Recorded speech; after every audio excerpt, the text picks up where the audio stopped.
여호수아서 1장 2절에서 4절까지 1장 2절에서 4절까지 다 함께 읽겠습니다. 내 종 모세가 죽었으니 이제 너는 이 모든 백성과 더불어 일어나 이 요단을 건너 내가 그들 곧 이스라엘 자손에게 주는 그 땅으로 가라. 내가 모세에게 말한 바와 같이 너희 발바닥으로 밟는 곳은 모두 내가 너희에게 주었느니 곧 광야와 이 메르바노에서부터 큰 강 곧 유브라데 강까지 해 족속의 온 땅과 또 지는 해까지 너희의 영토가 되리라. 아멘.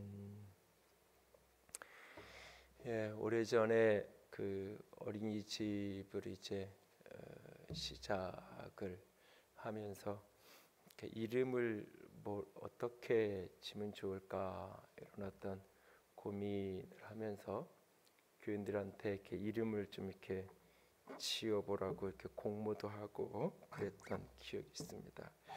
근데 그때 우리 이제 어린이집을 이제 운영을 하던 우리 집사님이 그 이제 꿈을 꿨는데 그 집사님 아들 이름이 하림이 이제 하나님의 임재 뭐 그런 이름이었는데 그 아이가 이제 이렇게 가서 어린이집에 가서 이렇게 노는 꿈을 꾼 거예요. 근데 이제 그 어린이집 이름이 선물 어린이집 이렇게 돼 있는 거예요. 그래서 목사님 이런 꿈을 꿨는데 선물이라고 이름을 지을까요? 뭐 이렇게 이야기를 하시더라고요. 그래서 이제 좀 생각을 해볼게요. 그리고는 이제 그 꿈을 곰곰이 이제 묵상을 하는데 그 영어 표현 중에 이제 철자는 똑같은데 발음에 따라서 이 프레젠트라는 이 단어가 이제 발음을 어떻게 하냐에 따라서 이게 현재가 되기도 하고 선물이 되기도 하죠. 그래서 하나님의 임재, 하나님이 여기에 계신. 그래서 그 하림이 그 이름 그대로 하나님의 임재라는 의미하고 선물이라는 의미 두 의미가 동시에 있어서 이걸로 이름을 짓자. 그러면서 이제 생각을 했던 게 모든 자녀들은 하나님이 각 가정에게 선물로 축복으로 주신 그 아이를 이제 부모가 어떻게 양육하느냐에 따라서 하나님이 주신 소중한 선물들이 부모에게뿐만 아니라 이 시대를 밝히는 보물과 같은 그런 아이들로 자라왔으면 좋겠는. 그래서 이제 반 이름 하나하나를 이제 요한계시록에 나오는 이제 천국에 있는 표현들, 그래서 이제 뭐 청옥, 뭐 수정 이렇게 그 이제 그 천국에 있는 보석들 이름을 가지고 애들 반 이름을 짓고 그랬던 기억이 있어요. 그러면서 늘 이제 하나님의 임재 가운데서 누가 보든 안 보든 뭐 관리를 하든 안 하든 상관없이 하나님이 보고 계신 하나님의 임재 가운데에서 아이들을 키워서 결국은 세상 속에 선물로 축복으로 받은 아이들이 보물로 길러지는 그런 어떤 통로가 되었으면 좋겠다. 그런 마음을 가지고 이름을 그렇게 지었던 기억이 있습니다. 하나님이 우리에게 주신 많은 것들이 우리에게 진정한 축복으로 보물로 누려지기 위해서 가장 중요한 것은 그 속에 하나님의 임재가, 하나님의 일하심이, 하나님의 역사하심이 늘 함께할 때 그것이 진정한 축복으로 우리에게 누려질 수 있을 겁니다. 이번 달을 시작하면서 새해를 시작하면서 여호수아서 묵상을 시작합니다. 여호수아서는 가나안 땅을 정복해가는 이야기입니다. 가나안 땅을 정복하는 이 이야기가 오늘 우리에게 어떤 의미를 가져야 되는 것일까? 이제 이 요단강이라는 이미지를 이제 이게 전형적인 이제 이 과거적 이제 성경 해석으로 보면 천국을 건너가는, 그래서 이제 죽음의 이미지로 요단강을 해석을 하고 그런 찬양 요단강 건너가 만날에 뭐 저는 왜 그 찬양이 요단강 건너가 만날에 이 찬양이 있는지 잘 모르겠어요.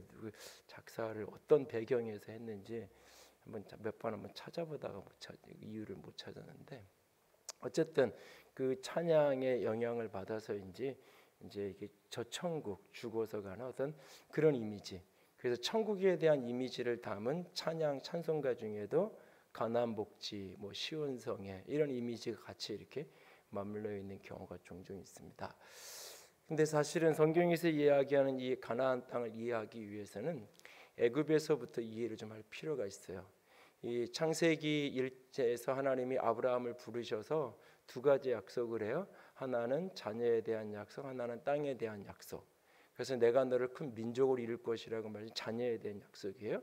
그래서 내가 너에게 이 모든 땅을 너에게 주겠다고 하나님이 내가 밟는 이 땅, 그 조카랑 헤어지고 뭐 이럴 때도 계속 하나님이 땅의 약속을 주시죠.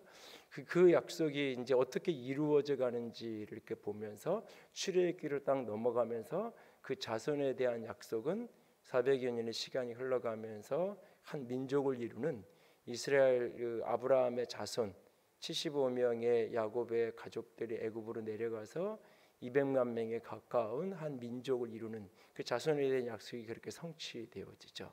남아있는 게 땅에 대한 약속이에요. 아브라함에게도 약속했던. 그래서 창세기 15장에 보면 하나님께서 지금 이 가나안 땅이라고 이 땅에 대한 이야기를 하세요. 그런데 아직은 때가 아니라고. 왜냐하면 그 아모리 사람들의 죄악이 아직 다 차오르지 않았기 때문에.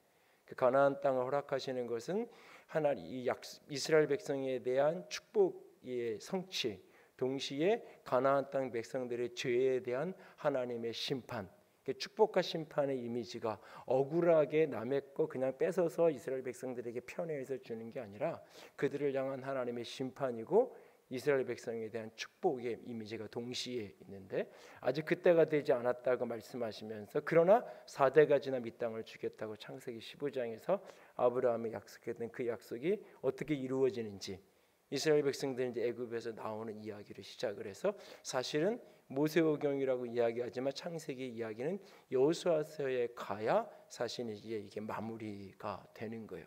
근데 이 애굽에 있던 이스라엘 백성들이 가나안 땅을 건너가게 되는데 시작과 이 마지막에 강을 건너게 되죠. 저 앞에서는 홍해를 건너야 되고 이 뒤에서는 요단강을 건너야 돼요. 그 사이에 이스라엘 백성들은 광야를 살아가게 돼 있어요. 광야를. 근데 신약 성경에 보면 이 요단 홍해를 건넌 이 사건을 세례받는 사건으로 해석을 하고 설명을 하기 종종 하는 것을 보게 돼요. 이 강을 건너는 홍해를 건너는 것과 요단강을 건너는 이 두 가지는 사실 믿음에 대한 이야기예요. 믿음에 대한. 그런데 로마서에 보면 믿음이 믿음에 이른다라고 표현하고 있어요. 이 복음이 우리를 구원하는데 그 믿음이 믿음으로 믿음에 이르게 하는, 그래서 우리를 구원하는 믿음과 믿음으로 살아가게 하는 삶을 살아가는, 우리를 애굽으로부터 애굽을 그리스도를 알지 못했던 옛사람이라고 표현한다면 이 애굽으로부터 내가 거듭나게 되는 하나님의 백성으로 하나님의 자녀로 부름받고 거듭나게 되는 그 구원받는 믿음, 그 믿음이 이 광야의 여정을 거쳐가면서 믿음으로 살아가는 믿음으로 이것이 승화되고 발전되죠. 그러면서 결국은 우리에게 약속된 가나안의 축복을 우리가 이 땅에서 누리며 살아가게 되는 거예요. 이 광야의 여정은 이 구원받은 백성이 가나안 땅에 하나님의 약속되어진 축복을 누리기 위해서 무엇이 준비되어야 하는가라고 하는 것을 광야의 여정 속에서 백성들에게 보여주는 거예요. 이스라엘 백성들이 홍해를 건널 때는 하나님이 그 땅을 갈라놓으세요. 모세가 지팡이를 내밀고 그 땅이 갈라지고 그 땅이 마른 땅이 된 것을 보고 이스라엘 백성들이 건너가요. 그러나 홍해를 건너는 과정을 보면 홍해에는 갈라놓고 건너가는 게 아니에요. 언약궤를 맨 제사장들이 그 요단강의 발바닥에 닿을 때에 건너가게 돼요. 땅이 갈라지게 되는 것을, 물이 갈라지는 것을 보게 돼요. 오늘 보면 2절에 보면 이 3절에 내 발로 발바닥으로 밟는 곳을 너에게 주겠다 그랬어요. 하나님이 그것을 요단강을 갈라놓고 이렇게 분리시켜 놓고 건너가는 게, 마른 땅을 만들어 놓고 건너가는 게 아니에요. 몸에 추수하는 시기에 물이 가득 차올랐는데 믿음으로 언약궤를 맨 제사장들이 발을 디디니까 그게 갈라지는 거예요. 구원 얻는 믿음은 하나님께서 이루어 놓으신 것, 십자가에서 예수 그리스도 이루신 것을 내가 그 사건이 나의 사건인 것을 믿음으로 받아들이는 거예요. 하나님이 갈라놓으신 그 강을 내가 믿음으로 축복의 땅을 향하여서 건너가는 거예요. 그러나 내게 약속되어진 오늘의 삶의 축복을 믿음으로 누리는 것은 약속을 믿고 약속을 의지해서 믿음의 걸음을 떼가는 거예요. 열려진 길을 걸어가는 것이 아니라 내 앞에는 때로는 캄캄한 절벽이고 여전히 넘실거리 가득 차오르는 강물이지만 내가 믿음으로 그것을 발을 내디딜 때에 하나님이 가라가시고 약속하셨기 때문에 믿음으로 발을 내디디면 그것이 갈라지고 열려지는 거예요. 믿음으로 사는 많은 어떤 그리스도인들은 믿음으로 구원받았지만 믿음으로 살아가지 못함으로 말미암아 약속되어진 가나안의 축복, 믿음의 부유함의 축복, 믿는 자에게 허락되어진 풍성한 누림의 은총을 누리지 못한 채로 살아가게 되죠. 그래서 신앙을 얘가 예수를 믿었지만 여전히 믿음으로 사는 믿음이 이 내면에서 성장해지지 않으니까 구원 얻는 믿음은 가졌지만 이 믿음이 계속 어린아이 수준의 믿음으로 이 믿음이 자라가지 못한 채로 계속 머물러 있으니까 평생을 광야 같은 인생을 살아가는 거예요. 광야는 매일매일 하나님께서 만나를 먹이시고 매일매일 하나님께서 보호하세요. 그러나 그것이 끝이에요.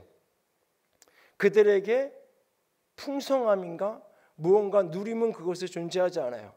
하나님이 공평하게 나누어 갔지만 하나님이 주신 것을 그냥 가지고 매일매일을 살아가는 거예요. 가나안 땅에 들어가면 그들에겐 심음과 거둠이 있어요. 심어야 돼요. 내가 노력해야 돼요. 헌신해야 돼요. 그리고 거둬야 돼요. 어떻게 보면 그 모습만 보면 광야를 사는 게 더 쉬워 보여요. 그냥 심을 필요도 없고 노력할 필요도 없고 그냥 주면 주는 대로 그냥 배급 주는 대로 먹듯이 매일매일 가서 만나 먹고 그렇게 하면 되는 거니까. 그러나 거기에는 모으고 쌓을 수도 없고 내가 베풀고 누구에게 나눌 수도 없어요. 그러나 가나안의 삶은 내가 심고 거둠이 있고 거기에 내게 풍성함의 누림이 있고 그것을 가지고 내가 누군가와 함께 나누는 삶을 살아갈 수 있는 곳이 또 광야의 가나안의 여정이에요. 광야의 여정을 살아가는 이스라엘 백성들, 하나님은 이스라엘을 고통을 주려고 광야를 보내시는 게 아니에요. 이 광야의 여정을 통해서 하나님이 레슨을 주고 싶은 게 있었어요. 가르치고 싶었던 게. 그게 뭐냐면 어떻게 하면 가나안에 들어가서 그 축복을 온전히 내 것으로 누릴 수 있을까? 가나안을 들어는 보내줄 수 있는데 문제의 핵심은 가나안에 들어갔는데 가나안에서 쫓겨날 수 있는 거예요. 이곳에서 제대로 훈련되지 않으면, 빚어지지 않으면. 아간이라는 인물은 가나안 땅에 들어갔잖아요. 아간은 요단강을 건넜어요. 요단강을 건넜고 가나안 땅에 들어갔어요. 그러나 가나안 땅을 그는 누리지 못했죠. 하나님께 불순종함으로 그는 가나안 땅의 축복을 누리지 못해요. 그런데 이것이 한 개인이 아니라 아간 한 사람이 아니라 그 백성 전체가 그와 같은 운명에 놓여질 수 있어요. 하나님은 애굽에서 나온 이스라엘 백성들을 광야 없이 바로 가나안에 들어가 하실 수 있어요.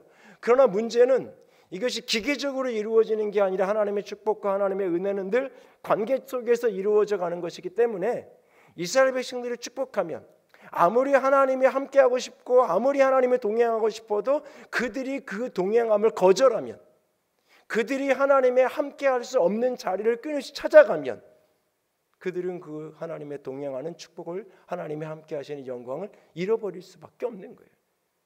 내가 너와 함께할 거고 그래서 내가 너를 형통하게 할 것이다 라고 하는 이 메시지는 기계적 운명론이 아니에요. 하나님이 나와 함께 하시는데 약속하셨고 형통하기는 약속하셨어요. 그렇다면 나는 하나님이 함께 하시는 자리에 내가 머물러 있어야 돼요. 내가 그 자리를 스스로 떠나면, 탕자의 이야기의 둘째 아들이 집을 떠난 것처럼 그렇게 스스로 떠나면 아버지가 그 아들을 버리는 게 아니에요. 아버지가 그 아들을 형통하지 않은 고통의 삶으로 몰아넣는 게 아니에요. 스스로 그것을 떠나면 그의 인생은 저주받는 고통의 인생이 되는 거예요. 많은 그리스도인들이 구원을 얻었음에도 불구하고 광야에서 훈련되어야 될 레슨이 제대로 훈련되지 않으니까 끊임없이 하나님의 축복을 스스로 발로 차는 거예요. 끊임없이 하나님이 함께할 수 없는 자리를 찾아가는 거예요. 끊임없이 형통할 수 없는 인생을 걸어가는 거예요. 그러면서도 하는 말은 하나님이 왜 나를 형통하게 하지 않으시는가? 하나님이 나를 왜 성공하게 하지 않으시는가? 하나님은 왜 나를 도와주지 않는가? 하나님은 나와 함께하지 않는가? 라고 끊임없이 원망하죠. 광야의 이스라엘 백성은 하나님이 함께한다는 걸 매일 눈으로 보고 있어요. 상상이 아니에요. 그냥 개념 속의 느낌이 아니에요. 영적인 어떤 임재의 어떤 그런 신비적 사건이 아니에요. 매일 눈으로 봐요. 만나가 비처럼 내리는 것을 매일 눈으로 경험해요. 매일 그들 앞에 구름기둥이 떠 있고 불기둥이 떠 있어요. 구름기둥과 불기둥이 그 구름이 움직이지 아니하면 이동하지 않아요. 매일 그들은 그것을 보며 살아가요. 그럼에도 불구하고 끊임없이 그들은 원망해요. 끊임없이 그들은 불평하고 투덜거려요. 삶의 현실 앞에서. 이 모든 것들이 하나님이 내게 허락하신 은혜로 감사하며 그들은 받을 줄은 몰라요. 광야 속에서. 그래서 출애굽 1세들이 걔들이 결국은 그 불신앙과 불평과 원망 속에서 광야 속에서 다 죽어가는 시간.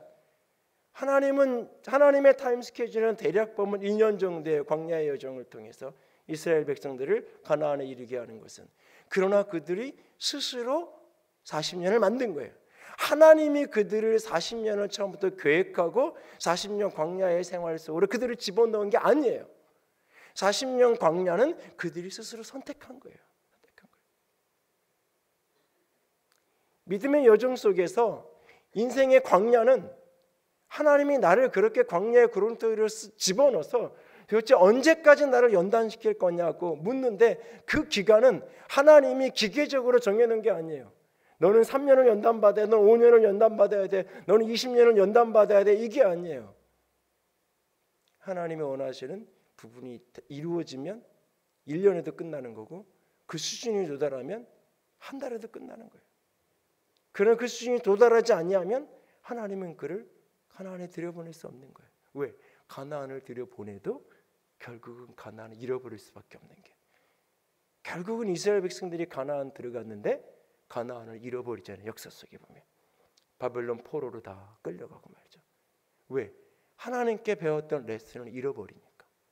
하나님께 배웠던 레슨. 그러니까 하나님의 축복이라는 게 기계적으로 부어지는 게 아니에요. 그러면 하나님은 광야에서 이스라엘 백성들에게 무엇을 가르치고 싶었는가? 광야의 이스라엘 백성들에게 하나님이 주셨던 가장 핵심적인 건 두 개예요. 이스라엘 백성들은 하나님께서 홍해를 건너서 광야를 지나서 하나님은 그들을 시내산으로 데리고 가세요. 모세를 처음 보내면서도 하나님은 말씀하셨어요. 내 백성이 이 산에 와서 예배할 거라고. 모세도 바로에게 가서 했던 얘기가 뭐냐면, 우리를 가나안 땅으로 보내달라고 얘기한 게 아니에요. 우리가 여호와의 산에 가서, 하나님의 산에 가서 하나님을 섬기고 예배하겠다는 거예요. 처음부터 하나님의 디자인 속에는 이 신의 산에 이게 초점이에요. 광야가 하나님의 목적이 아니에요. 그건 지나가는 길일 뿐이에요. 이 신의 산에서 하나님이 무엇을 레스를 하고 또 지나가는 길을 거쳐서 하나님은 약속의 땅 가나안에 그들을 인도하시는 거예요. 그러니 신의 산에서 무엇을 받게 되냐? 크게 두 가지죠. 하나는 율법을 받게 되는 거고, 하나는 성막을 그들이 받게 되는 거예요.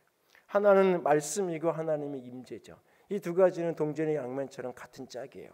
이 두 가지가 하나로 만나는 자리가 언약궤예요. 언약궤는 하나님의 말씀, 쉽게 하면 그 돌파되는 말씀의 자리인 동시에 하나님의 거기에 영으로 실제로 임재하시는. 그래서 이스라엘 백성들은 영으로 임재하는 게 아니라 실제 거기에 하나님이 임재한다라고 믿었고 그렇게 되었죠. 하나님의 발바닥, 하나님의 발등상, 하나님이 저 보좌에 앉아 있고 그 하나님의 발이 이 발판에 해당하는 게 이 언약궤, 이 속죄소, 이 지지성소라고 이스라엘 백성들이 이해하고 있었던 거예요. 이 두 가지가 만나는. 이스라엘 백성들이 하나님께서 그 신의 산에서 하나님께로부터 말씀을 받아요. 그러면서 이 말씀대로 순종해 가라고. 그러면서 하나님께 어떻게 예배하고 하나님과 교제하고 하나님과 교통하고 하나님께 만날 수 있는 그 성막을 하나님께서 지어주세요. 그리고 거기에 하나님이 계시고 그것에 나오라 그래요. 그것에 하나님께 나아가는 제사법과 그 하나님께 제사드리며 나아가는 제사장들, 레위 사람들이 세워지는 이야기, 그게 레위기의 이야기예요. 그러니까 이 모든 것들을 다 그냥 거두절미하고 아주 단순화시키면 하나님의 말씀 그리고 하나님의 임재를 붙들고 하나님 앞에 서는 것. 오늘 여호수아에게 여호수아서 1장에 가나안 땅으로 가라고 이야기해요. 여러분 본문 2절을 보면 굉장히 뉘앙스가 굉장히 아이러니해요. 본문 2절을 꼼꼼히 여러분 묵상해 보면 모세가 죽었어요. 그런데 하나님이 이제 너는 가라고 이야기해요. 마치 모세가 죽기를 기다렸던 것 같아요. 뉘앙스가. 모세가 죽을 때까지 기다렸다가 죽고 나니까 그 다음 스텝을 떼는 것처럼 또 느껴져요. 모세가 어떤 지도자예요? 그 능력 있는, 거의 이스라엘 백성들에게 하나님의 대리자처럼 하나님을 보여주는 그런 절대적 존재였던 모세, 그 사람이 죽었어요. 그러고 나서 여호수아에게 이제 이 사명을 감당하고 백성들을 이끌고 건너가라고 이야기해요. 신명기에서도 그렇고 이 여호수아에서도 그렇고 여호수아에게 계속 주는 메시지는 뭐냐면 두려워하지 말라는 거예요. 담대하라는 거예요. 놀라지 말라는 이야기예요. 여러분의 애들이 너무 겁이 없는 애들이 있으면 그 애한테 너 겁먹지 마, 너 마음대로 해 이렇게 얘기하지 않아요. 너 조심 좀 해라. 너 너무 겁 없이 이렇게 날뛰다 큰일 난다 이렇게 얘기하죠. 늘 소심하고 늘 머뭇거리고 용기 없는 애한테 야 너 그러지 말고 좀 대범하게 해. 용기 내고 두려워하지 말고 그냥 저질러. 엄마가 책임질게. 두려워하지 마라, 담대하라 계속 이야기하는 이유가 뭐예요?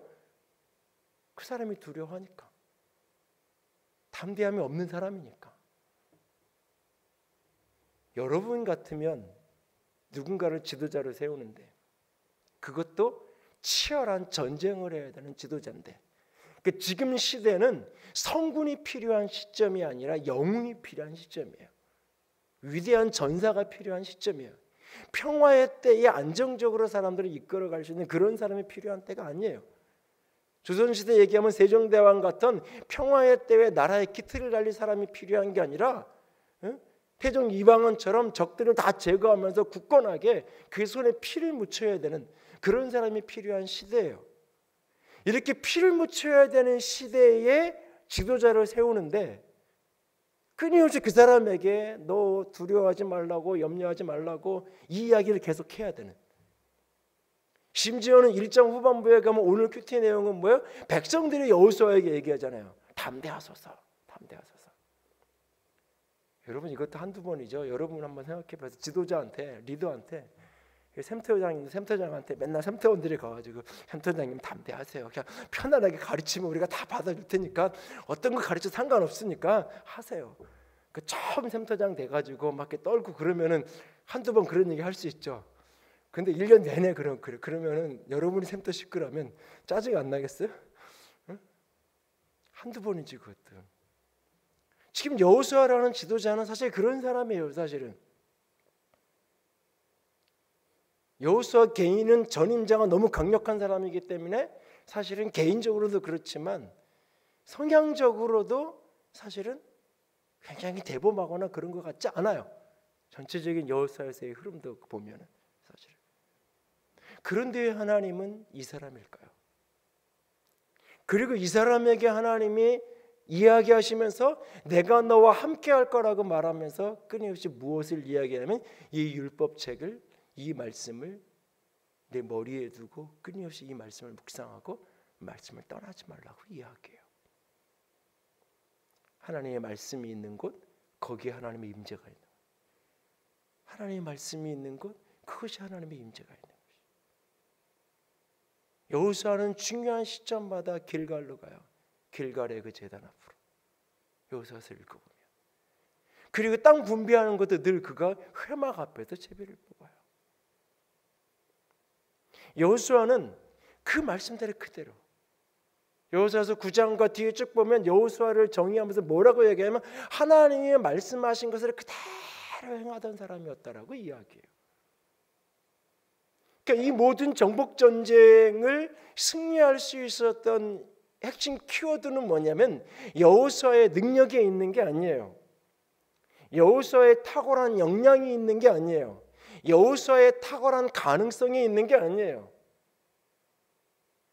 하나님이 여호수아를 뽑은 이유는 여호수아가 그럴 만한 정복 전쟁을 잘 감당할 만한 능력자여서가 아니에요. 하나님이 말씀하신 데 머물러 있을 수 있는 사람이기 때문에 그런 거예요. 하나님의 임재가 있는 곳에 서 있을 수 있는 사람이기 때문에 하나님이 그를 뽑는 거예요. 여호수아가 처음 등장하는 장면을 보면 출애굽기 17장 아말렉과의 전쟁에 처음 등장해 여호수아라는 이름이 사실은 전쟁에 나가면서 처음 애굽에서 나온 백성들이 첫 번째 전쟁이에요. 근데 모세는 선봉에 안 서요. 우리는 결과를 다 아니까 이게 이해가 되지만 아이러니해요. 전쟁을 만났는데 지도자가 선봉에 서지 않고 자기는 산으로 가요. 보기에 따라서는 자기만 도망가는 거예요. 보기에 따라서 자기만 안전한 데로 도망가는 거예요. 그리고 백성들은 총알바지로 저 앞으로 내보내는 거예요. 어떤 의미에서. 여호수아에게 백성들이 이끌고 나가서 싸우라 그래요. 그리고 자기는 산으로 가요. 나중에 알고 보니까 모세가 손을 들면 이기고 손이 내리면 지고 나중에 알고 나중에 전쟁이 다 끝나고 나서 나중에 아론과 훌이 이야기하는 거 듣고 뭐 이러고 여호수아도 알았겠죠. 전쟁을 하는 그 시간 동안 여호수아는 그 일들을 아무것도 몰라요. 배후에서 이루어지는 일들, 저 산에서 이루어지는 영적인 중보기도 영적인 싸움에 대한 걸 아무것도 여호수아는 몰라요. 그냥 첫 번째 전쟁인데 모세가 나가서 싸우라 그래요. 사람들을 모아서. 여호수아는 두말하지 않아요. 데리고 가요. 그리고 전쟁에 승리하죠. 그리고 그의 이름이 두 번째 등장하는 것이 어디냐면 모세가 하나님을 뵈러 시내산에 올라갈 때 여호수아를 데리고 가요. 여호수아는 계속해서 모세의 종으로 언급이 돼요. 오늘 본문 1절에는 모세의 수종자라고 번역을 했어요. 조금은 이렇게 좀 이렇게 포장을 좀 해서 조금 더 나은 직분인 것처럼 모세의 종, 모세의 비서 이런 역할을 하던 사람이에요. 시내산에 올라갈 때 그가 따라서 같이 가요. 하나님은 출애굽기를 보시면 아론을 데리고 오라 그래요. 하나님은 꼭 찍어서 아론과 같이 올라오라 그래요. 무슨 이유인지 모르지만 아론은 올라가지 않아요. 그리고 결국 이 아래에 있으면서 결국은 금송아지 우상 숭배의 그 핵심 역할을 아론이 하게 돼요. 결국은 사실은 무슨 이유인지 몰라요. 그러나 여호수아는 하나님이 여호수아를 데리고 오라 그러지 않았어요. 그러나 따라갈 수 있는 곳까지 올라가요.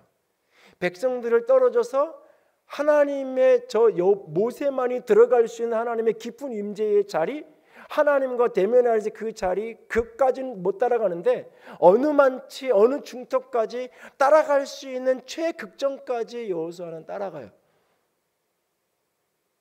그리고 거기서 기다려요. 저 산에서 모세가 말씀을 받고 십계명을 받고 그 과정 속에 하나님께서 분노하시고 이스라엘 백성들이 이렇게 우상 숭배 이 사건을 말씀하시고 내가 저를 버린다고 말하고 모세가 중보하며 기도하고 그 씨름을 하고는 내려와요. 내려오는 어느 만치에 여호수아가 서 있어요. 저 앞에 아래서 전쟁이 난 것 같다고, 큰 무슨 소란이 난 것 같다고. 여호수아는 그 금송아지 우상 숭배의 사건에 함께하지 않은 사람이에요. 그 어디에서 그렇게 기대? 저 아래서 벌어진 일의 실체는 여호수아를 모르고 있어요. 무언가 다툼이 나고 큰 일이 난 것 같다고. 모세는 하나님께 들어서 알죠. 그리고 내려가요. 사건이 수습이 돼요. 모세가 사건을 일단 수습을 하고 모세가 하나님께로 나아가요. 하나님과 또다시 담판을 하는 거예요. 일단 하나님의 진노는 거두어져 멈췄어요. 이 백성은 다 쓸어버리겠다가 말씀하신 하나님의 분노는 일단은 잦아들었어요. 그런데 하나님이 이스라엘과 함께하지 않겠다고 말해요. 더 이상 이스라엘과 내가 함께하지 않겠다고, 죽이진 않을 건 내가 동행하진 않을 거라고 말씀하세요. 그 문제를 놓고 모세가 하나님과 치열한 씨름을 해요.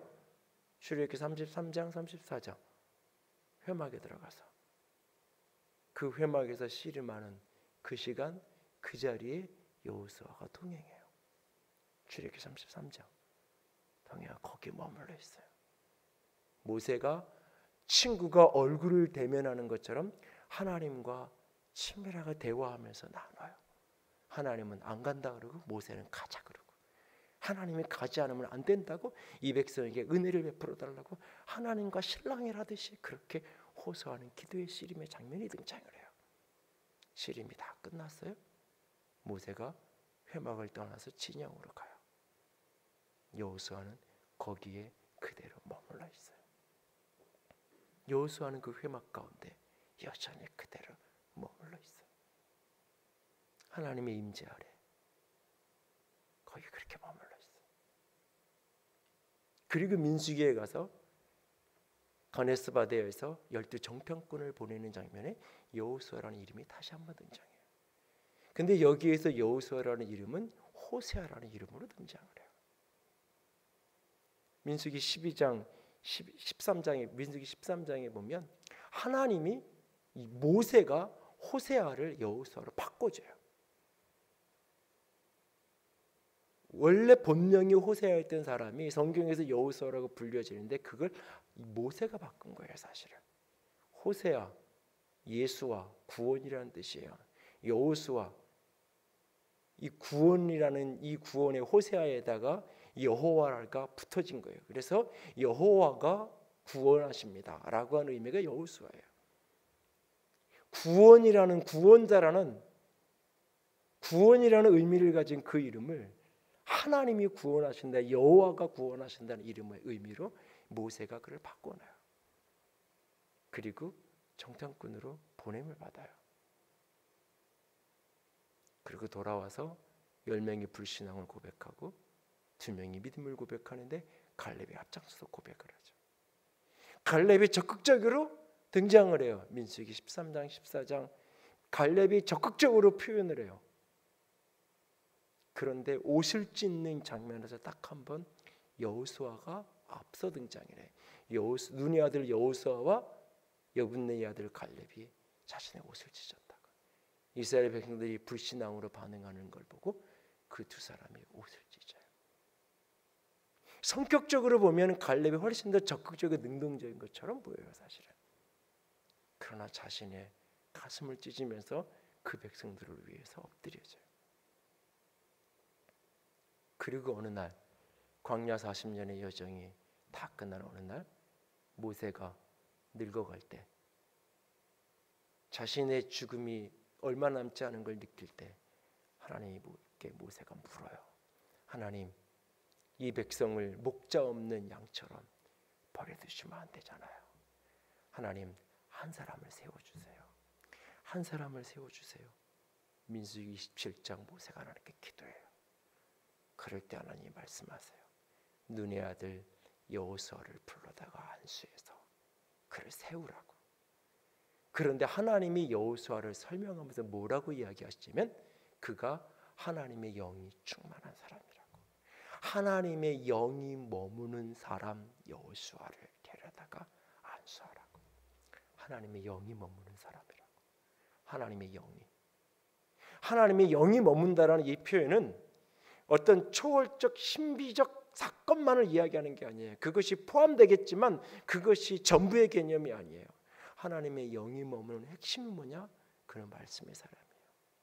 그는 하나님의 임재가 있는 곳, 주의 회막에 머물러서 주의 성소에 머물러서 하나님의 얼굴을 구하고 하나님을 찾던 사람이에요. 그걸 하나님의 영이 머무는 사람이라고 이야기하는 거예요. 하나님의 영이 머문다는 것은 말씀을 버린 채로 신비만을 추구하는 것을 이야기하는 게 아니에요. 하나님의 영은 늘 말씀이 있는 곳을 흐르기 때문에 끊임없이 그는 그렇게 그가 등장하는 수많은 장면들을 보면 그는 그렇게 말씀 앞에 순종하는. 그런데 말씀 앞에 순종하는데 그는 하나님의 말씀을 한 번도 직접 듣지 않아요. 늘 모세를 통해서 들었을 뿐이에요. 그런데 그는 순종해요. 그래서 여호수아서는 여호수아서의 시작의 1장에 여호수아를 모세의 종, 모세의 수종자로 소개해요. 근데 여호수아서 24장에 가면 여호수아를 여호와의 종으로 소개해요. 모세의 종이었던 이 사람이 바로 여호와의 종, 하나님의 종으로서 그 사명을 이루어가는 이야기예요. 오늘 왜 하나님이 여호수아라는 사람을 뽑으셨는지, 그거는 여호수아서 전체 이스라엘 백성들에게 그 약속의 땅을 축복으로 취하여 누리게 하는 그 믿음을 위해서 그들에게 필요한 것이 무엇이었는지 하나님의 말씀하심에 순종하는, 끊임없이 하나님의 임재를 구하고 하나님의 얼굴을 구하는, 상식적으로 도저히 이해할 수 없는 명령을 주님이 주시지만 그 몸에 거두는 시기에, 추수하는 시기에, 그 요단 강물이 가득 차오르는 그 시기에 하필이면 열어놓고 건너는 것도 아니고 제사장이 그 메고 나아가라고 말하는데 이성을 초월한 그 말씀에 순종할 수, 가나안 땅을 들어가서도 그냥 여리고 성을 돌라고 하니까 도는, 외치라고 하니 외치는, 하나님의 말씀하심에 순종하는. 말씀을 지켜가고 말씀 앞에 전폭적으로 의지되어져 있는, 끊임없이 하나님의 인도하심이 어디 있고 이끄심이 어디 있는지를 따라가는, 지파를 이렇게 땅을 분배하는 과정 속에도 특별히 자기 몫에, 자기 지파와 자기 몫에 기업을 얻는 그런 과정에 있어서는 끊임없이 하나님의 이끄심만을 따라가는 여호수아의 모습을 보게 돼요. 그 여호수아의 모습이 가나안 땅 정복 전쟁을 승리할 수 있었던 핵심 열쇠인 거예요, 결국. 그래서 그 사람을 뽑는 거예요. 이 이야기를 뒤집으면 오늘 우리가 예수 그리스도로 말미암아 구원을 얻는 것으로 끝나지 않고, 구원은 받았는데 여전히 내 인생은 광야 생활.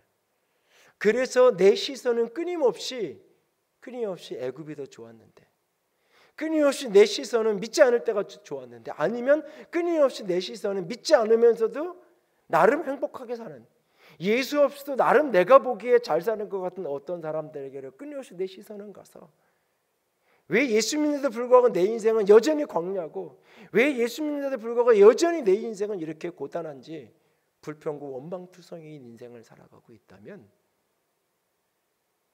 그 책임을 하나님께 돌릴 것이 아니라 멈추어서서 돌아봐야 돼요. 내가 진정한 믿음이 있는지. 어떤 믿음? 말씀에 순종하는 믿음. 어떤 믿음? 주의 임재와 주의 얼굴을 구하는 믿음이 있는지. 하나님의 은혜가 있는 것이, 하나님의 생명이 있는 것이 진정한 내게 축복임을 고백하는.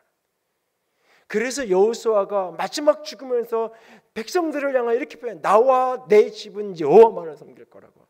너희는 오늘 너희의 섬길 자를 선택하라고. 나와 내 집은 여호와 하나님만을 섬길 거라고.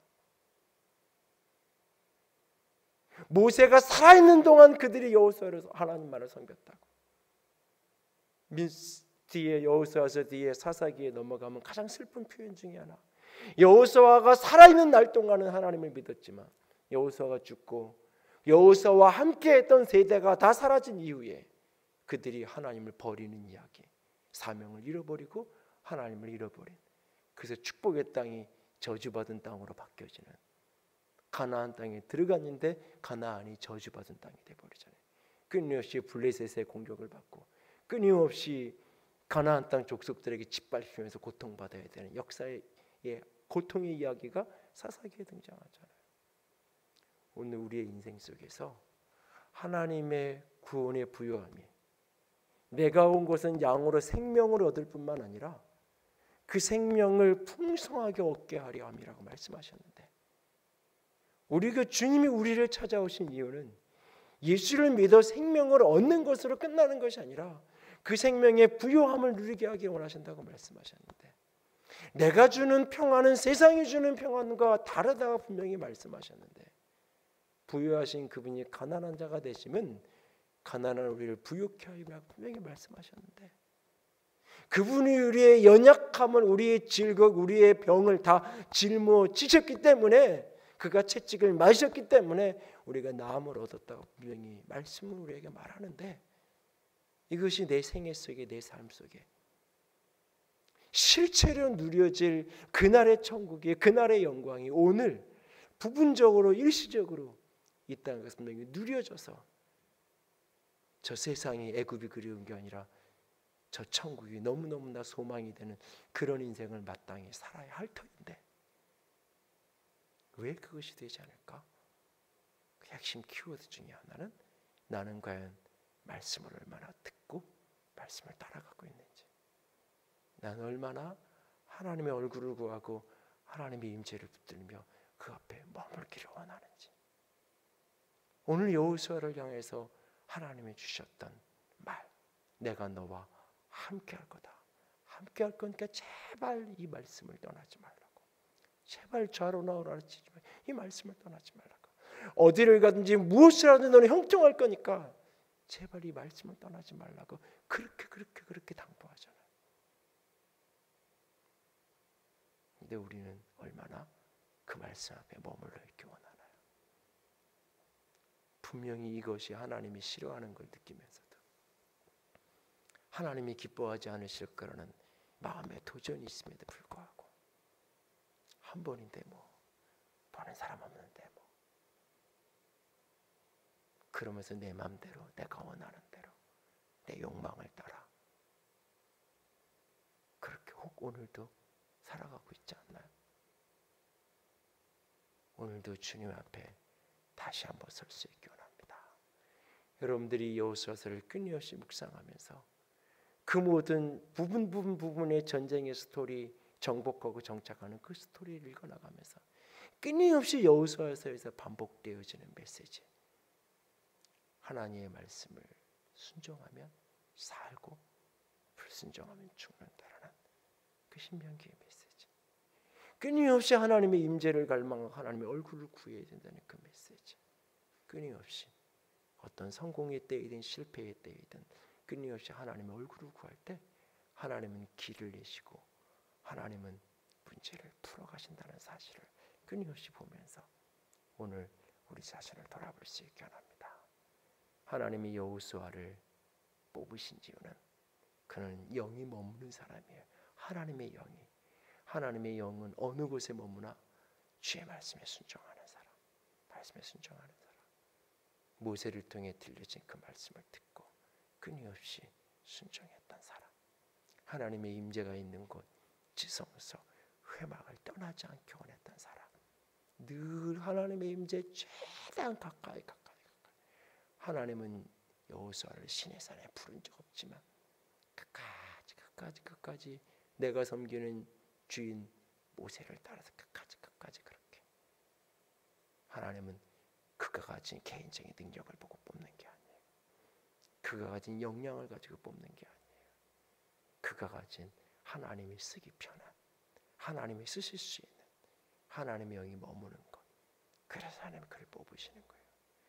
저와 여러분이 그런 사람이 될 수 있기를 원합니다. 우리 교회가, 우리 공동체가 그런 교회, 그런 공동체가 되기를 원합니다. 이 한 해 동안 그렇게 걸어갈 때 저 여러분 앞에 어떤 요단강을 만나든지, 어떤 여리고성을 만나든지, 어떤 아이성을 만나든지 상관없이 그 속에서 우리는 문제를 연히 풀어갈 것이고 그 모든 것들은 합력하여 선을 이루게 되어질 것입니다. 끊임없이 우리가 물어야 될 것은 내가 서 있는 자리가 주의 임재가 있는 자리인지, 내가 서 있는 자리가 주의 말씀이 머물러 하는 자리인지, 내가 가는 길이 주의 말씀이 허락하는 길인지, 주의 임재가 이끌고 가는 길인지 끊임없이 그것만을 묻고 그 길을 걸어갈 수 있는 저와 여러분이 될 수 있기를 부탁을 드립니다. 함께 찬양합시다. 주님 말씀하시면 영광이 마셔서 82장인데요. 주님 말씀하시면 내가 나아가리다. 주님 뜻이 아니면 내가 멈춰서리이다. 함께 찬양합시다.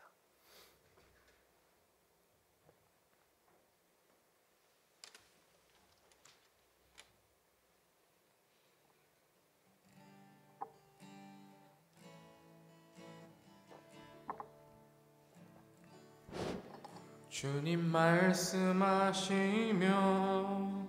내가 나아가리다. 주님 뜻이 아니면 내가 멈춰서리라. 나의 가고 서는 곳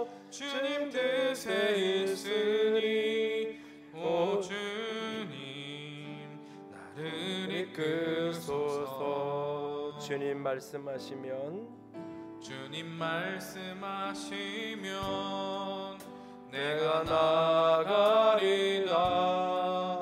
주님 뜻이 아니면 내가 멈춰서리라. 나의 가고 서는 것 주님 뜻에 있으니 오 주님 나를 이끄소서. 뜻하신 그곳에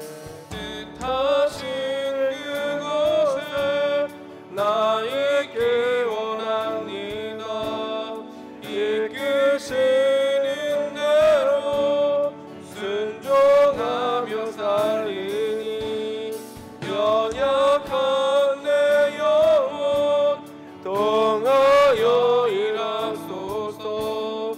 주님 나라와 그 뜻을 위하여 뜻하신 그곳에 나 있기 원합니다. 이끄시는 대로 순종하며 살리니 연약한 내 영혼 동하여 일하소서. 주님 나라와 그 뜻을 위하여 주님 나를 이끄소서. 저 여러분의 인생 속에 가나안 땅처럼 하나님이 축복으로, 선물로, 약속으로 허락하신 것은 무엇인가요? 그것이 내게 진정한 축복으로 누려지려면 우리에겐 하나님의 임재를 잃어버리지 않음이 있어야 됩니다. 하나님이 주신 소중한 축복들이, 그것이 자녀이든 그것이 내 사업장이든 그것이 내 부르심이든 그것이 내 교회든 그것이 무엇이든지 하나님이 선물로 축복으로 내게 주신 그것이 진정 영광으로 내게 누려지는 축복이 되려면 하나님의 임재를 잃어버리지 말아야 됩니다. 하나님의 말씀을 잃어버리지 말아야 합니다. 하나님 나를 도와 주시옵소서. 주님 말씀하시는 그곳에 머물기 원합니다. 주의 임재 안에 서기 원합니다. 주님 도와 주시옵소서. 같이 기도합니다. 사랑의 하나님, 영광의 하나님, 주님만을 사랑하기 원합니다. 아버지의 생명과 아버지의 영광으로 끝없이 주님만을 바라보기 원합니다. 아버지 도우시옵소서. 아버지의 생명으로, 아버지의 사랑하심과 아름다움으로 주님 아버지의 빛으로 나를 덮으시기 원합니다. 아버지께 내게 허락하신 수많은 선물들이 내게 진정 보물이 되어지고 이 시대와 공동체와 이웃들에게 진정한 영광이요 축복이 되기를 원합니다. 그와 같아지기 위해서 아버지 내 안에 늘 주의 임재가 필요합니다. 여기 머무는 사람, 하나님의 임재가 있는 사람, 그 사람은 말씀의 사람입니다. 주의 말씀 앞에 이해할 줄 아는 사람, 아버지 하나님이여 주의 말씀 앞에 아멘할 줄 아는 사람, 주여 내가 그와 같은 사람이 되기 원합니다. 늘 주의 언약궤 앞에 머무는 사람이 되기 원합니다. 늘 주의 말씀 앞에 머무는 자가 되기를 원합니다. 아버지 도와주시옵소서. 아버지 도우시옵소서. 주님 내가 그와 같이 주의 길을 걸어갈 수 있도록 하나님 나를 붙들어 주시옵소서. 주님 나의 생각하는 것, 나의 머무는 것, 나의 걷는 것이 주의 말씀을 따르기 원합니다. 주님 도와주시옵소서. 온전한 물어설 수 있도록 잃어버린 주의 인재를 회복할 수 있도록 주님 도와주시옵소서. 주님 붙들어 주시옵소서.